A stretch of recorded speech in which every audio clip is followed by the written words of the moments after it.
Hey guys, welcome to your Michigan Compass. Today's adventure begins right here. That's right here. Or maybe it begins right there where you're at today, because today's adventure, it has no borders. It has no state boundaries. It doesn't even matter what country you're in, because you can do this from wherever you're at. It's called geocaching. Now, I've never done geocaching before. I've heard of it, but today we're going to try it out. So geocaching is the art of treasure finding on a worldwide basis. You use an app, and the app is free. It's called geocaching. You can pay to get a premium membership, which will tip you off and lead you to some of the better caches that are out there, but it's not necessary. So in order to do some geocaching, you simply download the geocaching app on your phone, and you use the GPS that's included on your phone to find these hidden treasures. Now, there's a few rules about these treasures. Geocaches can include different sizes. For example, a mini geocache might be just a simple little tube of some sort, like a medicine bottle that has a log in it, and you would leave your information on that log so that they know you found that geocache.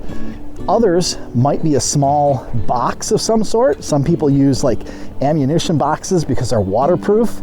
And in those boxes, some people put prizes that you can take a prize, but you have to leave something in return. So if you take one of the prizes, you have to leave something behind of equal or lesser value. There's also things known as travel bugs. Travel bugs are a little toy creature or figure of some sort that you would take to another location. It may have a final destination. Let's say in Michigan here, I find a travel bug and it says, I want to go to Miami. Well, you would do your best to get it down towards Miami by slowly moving it from one cache to another. You might move it to one cache, somebody else finds it, moves it closer to Miami, and eventually it might make it there. Each time, there's a log left behind of where the travel bug's at and how it's been traveling throughout that time. We're going to use our geocaching app to go along and find some of these hidden treasures in our area. And I was very surprised. We have over 1,000 in our county alone. So come along with us. All right, so we're currently heading to our first geocache. And I wanted to point something out. This is a hobby that is a little bit easier to do when there's not a bunch of snow on the ground. You really need to look for caches that are not on the ground. Something that hangs from a tree, for instance, is good. Something that's hanging from a sign somewhere, a magnetic style cache that is strapped to something that's metal is good. The ones that people put on the ground, maybe under a rock or hiding slightly under something, are a bit more difficult to find this time of year. You can also check the geocaching app to find an option you can select that says available in winter. This should help you find some caches in the snow. Well, we found our very first geocache hidden in this pipe, not too far from the freeway.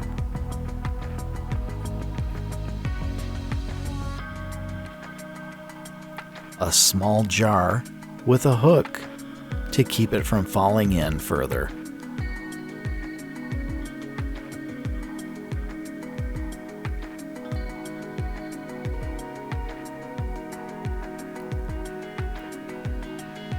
And inside the jar, we found a logbook and a few other items that we could choose from. All right, so we came back to the car to do this in some warmth, and also to see it a little bit better and to eliminate some of that noise that we were getting from the freeway. All right, so there are the contents of our first geocache. As you can see, a couple of coins, a couple of real coins down there as well.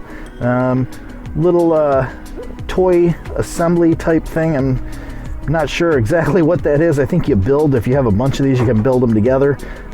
One doesn't do a whole lot of good. We've got a sticker, and the sticker is of a little chicken, a crayon, a Matchbox car, and of course, the log. All right, so my daughter decided she wanted to keep the Matchbox car, and in return, we are going to put this bracelet in the canister. All right, so we finished signing the log. I'm gonna put the log back into the container, but I also have this item that I'm going to put in there as well. These are stickers, and I just want to let you guys know, if you would like a Your Michigan Compass sticker, just simply subscribe to our channel and leave a comment on this video. I'll get back in touch with you. I'm going to pick 10 people, and I will send you one of these stickers in the mail. All right, we've sealed the canister back up, and it's time to head back down and put it back where we found it. This really was a great first find, as it was at the end of a dead-end street. We just walked about 60 feet down this trail, and there the pipe was, and that's where we'll be replacing it.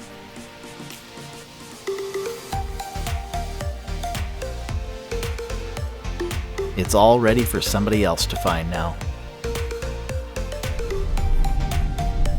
Well, that was a great first find, and now it's time to head over to our second location. All right, it appears that we have found our second geocache. It's a birdhouse, and it is hidden in this tree back behind a grocery store. There's a little, looks like a pill bottle, right where the bird hole would be, the birds to go in. And they left us a pen too. So after opening up the cap, there's a log inside. I'm gonna take this back to the car and fill it out. All right, so we are back over here. I filled out the log, and I also managed to roll up a sticker. I did manage to get it in there, so hopefully somebody will enjoy that and find it. All right, the cap is back on. We're gonna turn this back around again. That way somebody else can find it, hopefully. It was getting dark, cold, and beginning to snow. So we decided to continue the next day. Well, it's a new day, and we're coming up on geocache number 3, and it is right back this way.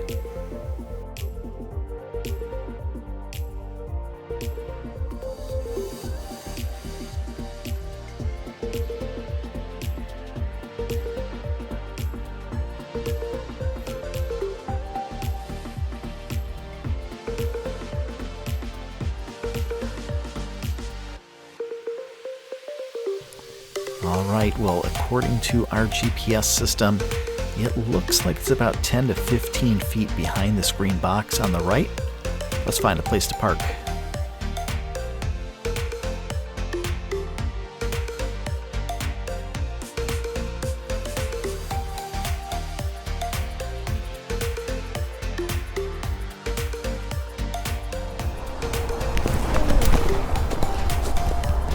Oh, look at that. We just found another cache hidden back here behind this tree. And I think we're gonna take it back to the car like we have the other ones. See what we have inside. All right, back in the car. We're gonna open it up, see what's inside. Take a look at the log, make sure we sign that. Maybe take something, definitely leave something. Go from there. All right, we completed the log, put it back in the little Ziploc baggie. We're gonna stuff that back inside.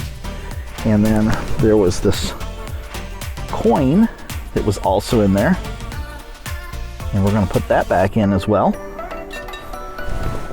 And I believe this is like one of those little hopping frogs where you press on the tab when he's down on a flat surface and he'll hop.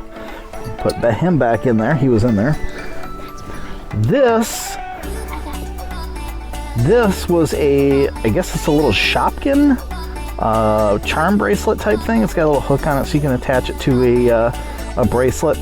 My daughter wanted this, so she gets to keep that. And we are replacing it with this little guy. He's a little builder, Lego builder guy. And away you go, my friend. And also, since it was a little empty in there, we got a bunch of these little erasers, so we're gonna put a car eraser in there in addition. And then we will take this and put the lid back on and replace it where we found it. All right, we're heading back over here. And I'm going to hang it right back where we found it, on that cable behind this tree.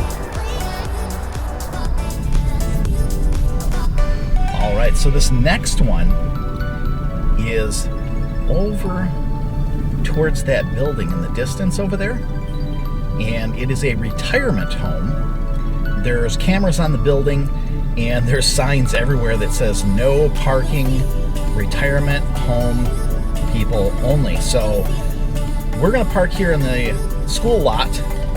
You can see the tennis courts there. It looks like it's just past the tennis courts. You notice those trees in the distance there? There's a sidewalk going down that way. We're gonna take the sidewalk, walk down to that area where the trees are, and I believe it's right over there. So let's go take a look.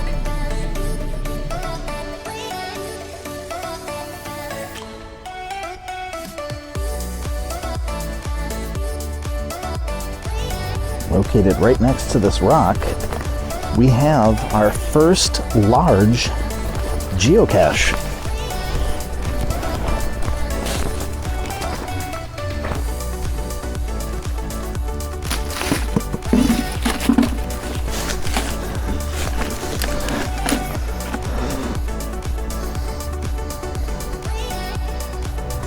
It's a little toy shark, a marker, some erasers, set of Halloween teeth, some sort of stencils from Halloween, a doll hairbrush, and I think this has been found and vandalized possibly by somebody because there was a dirty mask inside, and that's just not cool. Here's the logbook. I'll sign it and I'll leave them a note so they know that it needs to be fixed up a little bit. All right, well, we ended up replacing the cache where we found it, and there was a little note that was inside the logbook in a plastic bag, sealed, and that's because the logbook's a little wet. So the note had the information from the last person. We signed that note as well, stuck it back in the bag, and I left them a slinky. All right, we're about to go and check out our next cache. This one's going to be a little bit tough. According to our GPS, it looks like it might be in this lamppost right here. This is going to be tough. We're at a gas station, and we don't want any of the muggles to see us, so we're going to have to park and see what we can do. All right, so this one's definitely going to be hard. As you can see, there's cars buzzing through here constantly because this is a gas station, and people are constantly driving through and filling up. Here comes another one. So hopefully we can get over there and do this without everybody seeing. Want to keep the muggles away. And it is starting to get dark.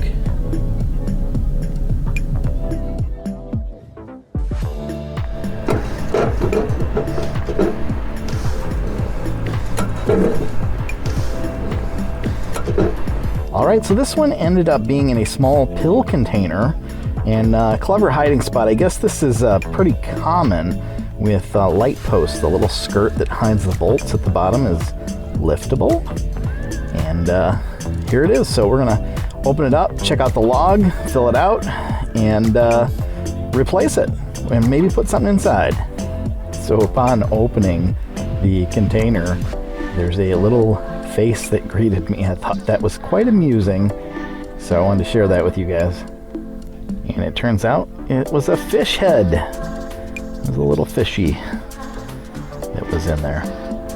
So here's the contents of that little pill bottle. We had a play $20 pill, a couple of coins, a little bead, a seashell, and that little fish. My daughter has decided to keep the fish, and we have replaced the fish with this little Lego man. All right, so we're gonna reach in here, lift this back up, and place this right back underneath there. And the last step of any cache finding, you wanna make sure you go to the log, click on Found It, and then leave them a short note. All right, so there it is. I've completed my message that I'm leaving. I put found by Your Michigan Compass, the date, and TFTC, which is thanks for the cash. And then below that, a link to my YouTube channel so they can watch this video. Well guys, I want to thank you for joining us today. If you enjoyed this video, please remember to give it a big thumbs up, and don't forget to click on that compass to stay subscribed to future episodes. And remember, adventure is just a short drive away. You'll find a link in the show notes so you can head out and do your own geocaching.